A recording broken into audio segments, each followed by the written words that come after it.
Middle east एक लंबे अरसे से जंग की आग में धधक रहा है। हालांकि इसराइल और हिजबुल्लाह के बीच संघर्ष विराम जरूर हुआ है, लेकिन इलाके में एक तनावपूर्ण शांति है। लेकिन इसी बीच अब मुस्लिम राष्ट्र सीरिया में इस्लामिक जिहादी ग्रुप तहरीर अल शाम ने जंग का एक नया मोर्चा शुरू कर दिया है। 3 दिन पहले उसने सीरियाई सरकार को जड़ से उखाड़ फेंकने के लिए युद्ध शुरू कर दिया। इस इस्लामिक आतंकी संगठन ने सीरिया के दूसरे सबसे बड़े शहर अलेप्पो के एक बड़े हिस्से पर कब्जा कर लिया है। 8 साल पहले भी इसने सीरिया में जमकर तबाही मचाई थी और सीरिया को इसे खदेड़ने के लिए 2 देशों की मदद लेनी पड़ी थी।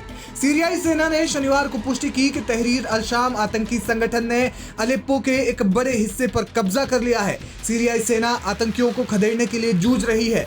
महज 72 घंटे में ही इसने शहर पर वो कत्लेआम मचाया कि सेना को अपने पैर पीछे करने पड़े और युद्ध से भागना पड़ा।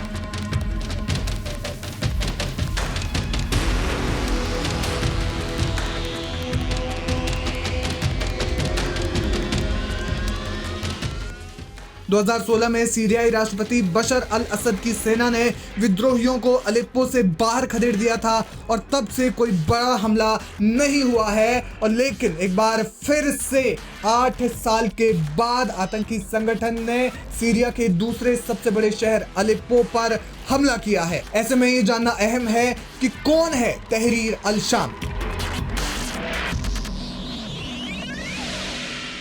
इसराइल पहले से ही गजा और लेबनान में हिजबुल्लाह के खिलाफ युद्ध लड़ रहा है। सीरिया में जंग के एक और मोर्चे ने दुनिया को चिंता में डाल दिया है। सीरिया में एक और युद्ध ने इस बार टेंशन इसलिए भी खड़ी कर दी है क्योंकि रूस काफी समय से यूक्रेन के खिलाफ युद्ध में व्यस्त है और ईरान के प्रॉक्सी हमास और हिजबुल्लाह भी इसराइल संग युद्ध में फंसे हुए हैं।